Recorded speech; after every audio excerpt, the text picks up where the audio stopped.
স্বাধীন সরকারের কাছে আমাদের প্রত্যাশা অনেক। আমরা সরকারের কাছে নিম্নোক্ত দাবি জানাই। অবিলম্বে মুজিবনগর সিটি কমপ্লেক্স সহ সারা দেশের মুক্তিযুদ্ধের ক্ষতিগ্রস্ত স্মারকসমূহ পুনর্নির্মাণ করতে হবে এবং মুক্তিযুদ্ধের স্মৃতি, স্মারক, গণকবর, বধ্যভূমি সহ স্মৃতি বিজড়িত স্থানসমূহ সংরক্ষণের যথাযথ ব্যবস্থা গ্রহণ করতে হবে। মুক্তিযুদ্ধের স্মারকসমূহে হামলাকারী দুর্বৃত্তদের অবিলম্বে স্বচ্ছ মঞ্চের মাধ্যমে শনাক্ত করে গ্রেপ্তার ও বিচার,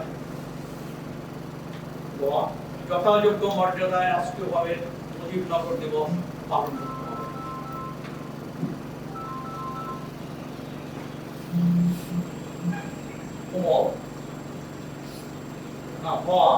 মুজিবনগর নির্মাণাধীন মুক্তিযুদ্ধের স্মৃতি জাদুঘরটি দ্রুত বাস্তবায়ন করতে হবে।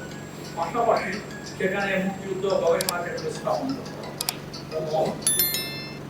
জনমতের ঊর্ধ্বে নির্মোহভাবে রচিত মুক্তিযুদ্ধের ইতিহাস ও যুদ্ধগাথা পাঠ্যপুস্তকের স্থান দিতে হবে। সাংবাদিক বন্ধুগণ,